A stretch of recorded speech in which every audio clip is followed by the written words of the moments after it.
हिंदू बच्ची को घर से उठाया, जबरन कराया धर्मांतरण, इसके बाद दुष्कर्म और निकाह, बिलखता रहा पाकिस्तान का हिंदू परिवार। नमस्कार, कैपिटल टीवी की स्पेशल स्टोरी देख रहे हैं आप और मैं हूं आपके साथ रोहित कुमार। पाकिस्तान में हिंदुओं के हालात क्या हैं, ये किसी से छुपा नहीं है। हालांकि पाकिस्तान हमेशा इस फिराक में रहता है कि पाकिस्तानी हिंदुओं से जुड़ी खबरें पाकिस्तान की सरजमी से बाहर ना जा सके, लेकिन ना चाहते हुए भी इंटरनेट के इस जमाने में पाकिस्तान इसे दुनिया तक पहुंचाने से नहीं रोक पा रहा है। पाकिस्तान एक इस्लामिक मुल्क है, ऐसे में कट्टरपंथियों का बोलबाला पूरे देश में है। हिंदुओं को डराना, उनके साथ मारपीट करना, हिंदू बहु बेटियों के साथ गंदा काम और फिर जबरन इस्लाम का कबूलनामा बड़ी आम सी बात हो गई है। लेकिन हैरानी की बात यह है कि पाकिस्तान की सरकार भी इससे भली भांति अवगत है, लेकिन वो भी कट्टरपंथियों के सामने घुटने टेक चुकी है और उन्हें खुली छूट दे रखी है। अब इसी का नतीजा है कि पाकिस्तान में हिंदुओं के साथ जाति के मामले बढ़ते जा रहे हैं। यह सिलसिला कहीं से भी थमने का नाम नहीं ले रहा है। पाकिस्तान में एक बार फिर से एक हिंदू लड़की के अपहरण और जबरन धर्मांतरण करवाए जाने की खबर सामने आई है। मामला कराची के शाहदाबाद कोट टाउन का है, जहां समीर अली नाम के मुस्लिम युवक ने 15 साल की हिंदू लड़की का अपहरण किया, फिर उसे इस्लाम कबूल करवाया और फिर उससे निकाह कर लिया।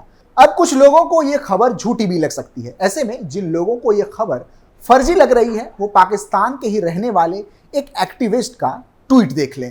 पाकिस्तान के ईसाई एक्टिविस्ट फराज परवेज ने इस मामले को लेकर आवाज उठाई है। उन्होंने ये मामला दुनिया के सामने रखते हुए बताया है कि लड़की का नाम संगीता है और उसे मुस्लिम लड़के ने जबरन इस्लाम कबूल करवाया है।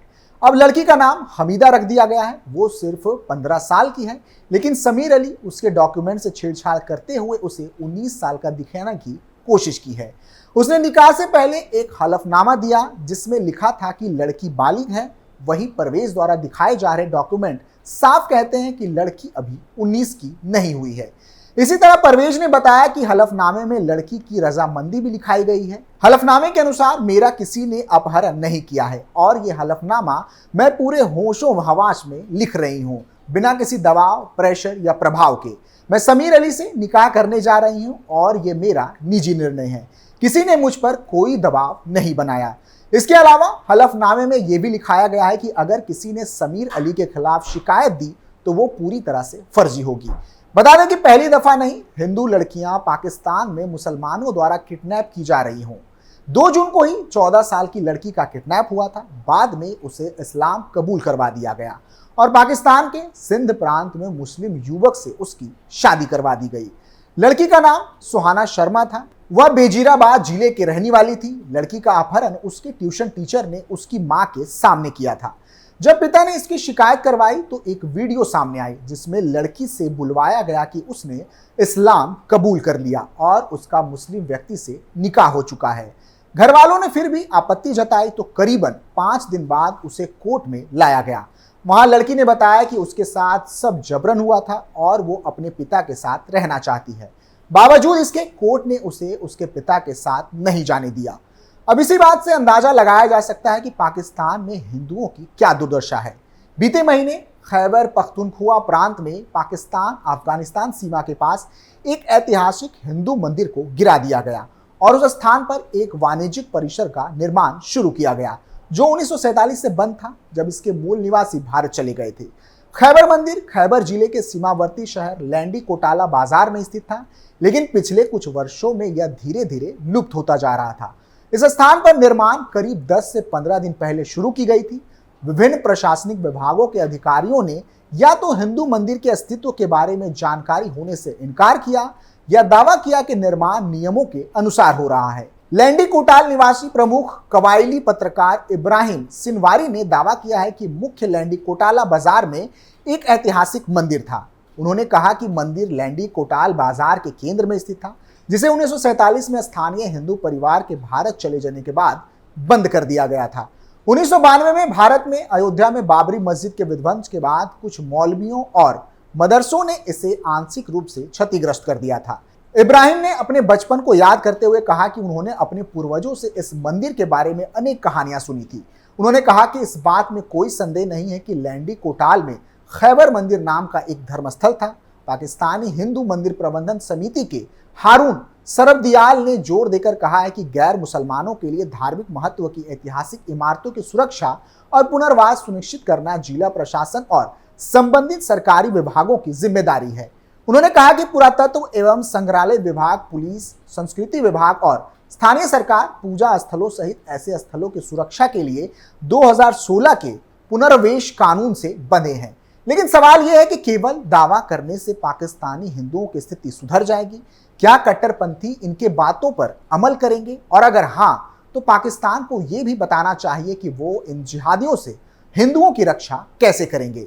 बता दें कि मंदिर तोड़े जाने का ये मामला कोई नया नहीं है। अब तक पाकिस्तान में इतने मंदिर तोड़े जा चुके हैं जिनकी कोई गिनती नहीं है। बीते साल यूनेस्को द्वारा सूचीबद्ध हिंदू मंदिर तोड़े जाने का मामला भी सामने आया था, जिसका वीडियो सामने आने के बाद बीजेपी नेता गिरिराज सिंह भड़क उठे थे। उन्होंने वीडियो शेयर करते हुए भारत के धर्मनिरपेक्ष समुदाय पर निशाना साधा था। उन्होंने भारत में अवैध ढंग से बन रही मस्जिद को लेकर भी बयान दिया था। गिरिराज सिंह ने अपने एक्स हैंडल पर पोस्ट करते हुए लिखा, विकास और पुनर्निर्माण के नाम पर पाकिस्तान में यूनेस्को द्वारा सूचीबद्ध हिंगलाज माता मंदिर को तोड़ दिया गया। उन्होंने कहा कि भारत के तथाकथित धर्मनिरपेक्ष समुदाय ने इसके खिलाफ कोई आवाज नहीं उठाई। भारत में भी कई मस्जिदें अतिक्रमण करके बनाई गई हैं, ये भी विकास में बाधक है। जानकारी के लिए बता दें कि पाकिस्तान के मीठी शहर में यूनेस्को द्वारा सूचीबद्ध हिंगलाज माता मंदिर को अधिकारियों ने तोड़ दिया था।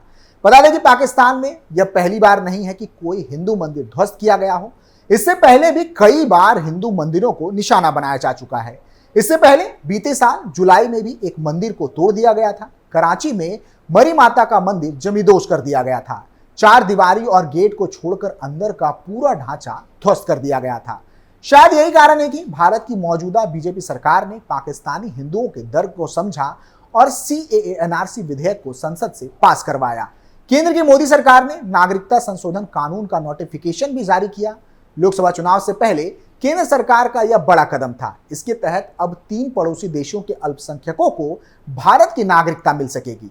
इसके लिए उन्हें केंद्र सरकार द्वारा तैयार किए गए ऑनलाइन पोर्टल पर आवेदन करना होगा। उधर केंद्र द्वारा अधिसूचना जारी किए जाने के बाद दिल्ली, उत्तर प्रदेश समेत कई राज्यों में सुरक्षा बढ़ा दी गई थी। दरअसल 2019 के लोकसभा चुनाव से पहले बीजेपी ने सीएए को अपनी घोषणा पत्र में शामिल किया था।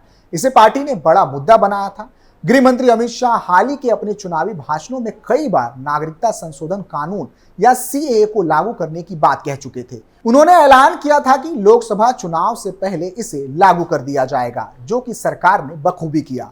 अब केंद्र सरकार ने इसके लिए नोटिफिकेशन भी जारी कर दी है। सीएए के तहत मुस्लिम समुदाय को छोड़कर 3 मुस्लिम बहुल पड़ोसी मुल्कों से आने वाले बाकी धर्मों के लोगों को नागरिकता देने का प्रावधान है। केंद्र सरकार ने सीएए से संबंधित एक वेब पोर्टल तैयार किया है। 3 मुस्लिम बहुल पड़ोसी मुल्कों से आने वाले वहां के अल्पसंख्यकों को इस पोर्टल पर अपना रजिस्ट्रेशन कराना होगा और सरकारी जांच पड़ताल के बाद उन्हें कानून के तहत नागरिकता दे दी जाएगी। इसके लिए बांग्लादेश, पाकिस्तान और अफगानिस्तान से आए विस्थापित अल्पसंख्यकों को कोई दस्तावेज देने की जरूरत नहीं होगी। साल 2019 में नरेंद्र मोदी की अगुवाई वाली केंद्र सरकार ने नागरिकता कानून में संशोधन किया था। इसमें अफगानिस्तान, पाकिस्तान और बांग्लादेश से 31 दिसंबर 2014 से पहले आने वाले 6 अल्पसंख्यकों यानी कि हिंदू, ईसाई, सिख, जैन, बौद्ध और पारसी को भारत की नागरिकता देने का प्रावधान किया गया था। नियमों के मुताबिक नागरिकता देने का अधिकार केंद्र सरकार के हाथों में होगा। नागरिकता देने का अधिकार पूरी तरह से केंद्र सरकार के पास रहेगा।